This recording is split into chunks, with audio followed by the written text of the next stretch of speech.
Procurai fazer cada vez mais firme a vossa vocação e eleição, porque, fazendo isto, nunca, jamais tropeçareis. Com esta escritura, eu abro a nossa reflexão do dia, que eu quero falar um pouquinho sobre atitude. Nós temos reconhecido o valor da fé. A fé é importantíssima. Porém, a fé ela não é genuína se não for seguida de obras. E Paulo disse na sua primeira carta aos Coríntios, capítulo 15, verso 58, Paulo disse: portanto, meus amados irmãos, sede firmes e constantes, sempre abundantes.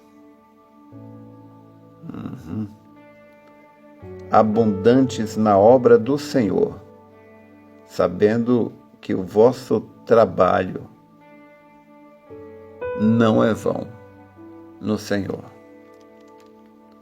E também o apóstolo São Paulo nos diz, na sua carta aos Hebreus, capítulo 6, verso 10, Paulo diz assim: porque Deus não é injusto para se esquecer da obra, da vossa obra e do trabalho de amor que para com o seu nome mostrastes, enquanto servistes aos santos, e ainda servis. Lá em Apocalipse também, capítulo 20, você vai ver que as pessoas serão julgadas por suas obras. Então, nós vemos muitas pessoas que elas são enganadas pelo diabo. Quando o diabo diz, exalta apenas a fé. Mas o que eu quero dizer é o que a palavra diz. Tiago disse, a fé sem as obras é morta, ela não tem vida em si. Outra linha, o outro extremo, quer levar as pessoas a produzir obras para comprar a sua própria salvação. Não passa de um espiritismo. A salvação é através do sangue que foi derramado. Você recebe isso através da fé. Apenas quem consegue ver isto é que consegue receber. Agora, com relação às obras, deixa-me contar uma história para você, para que você veja de uma maneira um pouco mais clara o que quero dizer. Houve um tempo que a Irlanda era governada por um rei que não tinha nenhum filho. O rei mandou que os mensageiros postassem avisos em todas as cidades do reino. Os avisos diziam que todo jovem qualificado deveria se apresentar para uma entrevista com o rei, como um possível sucessor para o trono. Todos os candidatos, porém, deveriam ter essas duas qualificações. Eles deviam amar a Deus e aos seres humanos, de todas as classes e raças. Um jovem leu o aviso e refletiu que ele amava a Deus e também os vizinhos dele. Uma coisa, porém, o desanimava. Ele era tão pobre que não tinha nenhuma roupa que pudesse ser apresentável à vista do rei. Nem tinha fundos para comprar o necessário para uma longa viagem até o castelo.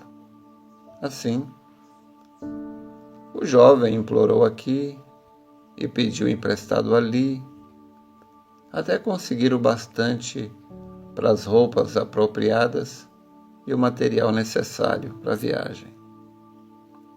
Corretamente vestido e bem vestido, o jovem partiu. Tinha quase completado a viagem, quando encontrou um pobre mendigo ao lado da estrada.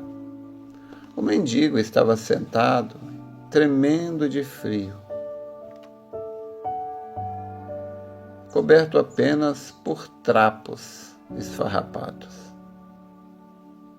Ele estendeu o braço, implorando por ajuda. Tenho fome e frio. Por favor, ajude-me, por favor. O jovem, comovido pela necessidade do mendigo, imediatamente tirou as roupas novas e vestiu os farrapos do mendigo. Sem pensar duas vezes, deu ao mendigo o pouco que tinha. Então, um pouco indeciso, continuou a viagem rumo ao castelo, vestido com trapos do mendigo. Na chegada ao castelo, um criado do rei o conduziu a um grande corredor. Depois de um breve repouso, ele foi levado finalmente até a sala do trono. O jovem se curvou diante de sua majestade. Quando levantou os olhos, exclamou com surpresa: Você é você! Você é o mendigo da estrada. Sim, o rei respondeu com uma centelha no olhar. Eu era aquele mendigo. Mas você não é realmente um mendigo. Você é o rei. Então, por que você fez aquilo comigo? O jovem gaguejou depois de recuperar a postura. E o rei disse: porque eu tinha que descobrir se você realmente tem amor a Deus e aos seus semelhantes, disse o rei. Eu sabia que se eu me apresentasse como rei, você ficaria impressionado por minha coroa e por minhas roupas reais. Você teria feito qualquer coisa que eu pedisse, por causa do meu poder real. Desse modo, eu nunca saberia o que verdadeiramente está em seu coração. Por isso, eu usei um ardil. Apresentei-me a você como um necessitado mendigo e descobri que você sinceramente ama a Deus e aos seus semelhantes. Você será meu sucessor. Você herdará meu trono. Bem, isto é apenas uma história,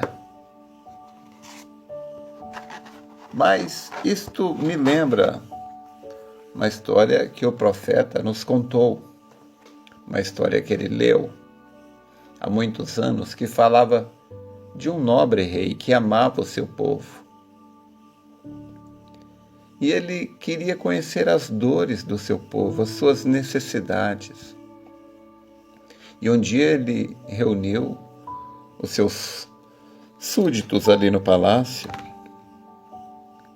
e disse: hoje vocês me verão pela última vez, durante um longo tempo. E eles perguntaram: por que, meu nobre rei, o senhor nos fala isso? O senhor vai fazer uma viagem para longe? E ele disse: não, eu vou ficar por aqui, no meu reino mesmo. Eu vou andar com os pobres. Eu vou plantar com os que plantam. Eu vou colher com os que cegam. Eu vou dormir com aqueles que não têm abrigo. Eu quero conhecer o meu povo, suas dores, suas necessidades. Eu os amo tanto. Eu quero saber o que eles passam, suas privações, suas necessidades. E assim, aquele rei saiu, vestido como uma pessoa qualquer. E ele andou no meio do povo e ninguém nunca soube que era ele. Assim fez o nosso rei. Ele se fez carne, habitou entre nós, viveu entre as pessoas e por fim foi assassinado, foi morto. Jesus. E hoje ele está no nosso meio novamente. Quando ele estava aqui apenas em forma humana, ele podia estar em apenas um lugar a cada momento. Mas agora, como espírito, ele pode estar em muitos lugares ao mesmo tempo. E ele está caminhando com cada um de nós, observando a mim, observando a você, vendo como realmente agimos diante das bifurcações, diante das privações, diante das necessidades, diante daquela pessoa que estende a mão pedindo ajuda. Esta é a grande realidade. Nós não paramos para pensar muito nessas coisas. Mas agora, nesse exato momento, enquanto falo, eu quase que sinto os olhos dele fitos em mim, me observando. E eu sei que enquanto você está ouvindo, os olhos dele estão te observando. E ele enxerga mais, não somente a gente, ele nos enxerga não somente por fora, mas ele nos enxerga por dentro, nossos pensamentos, emoções, nosso coração. Devemos pensar nessas coisas e reconsiderar nosso comportamento diante dele e das pessoas.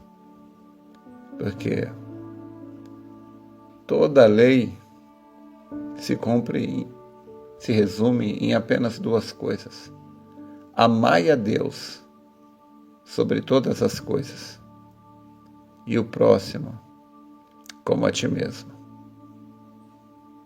Que Deus nos ajude a analisar as nossas vidas de acordo com a sua palavra. Que Deus te abençoe.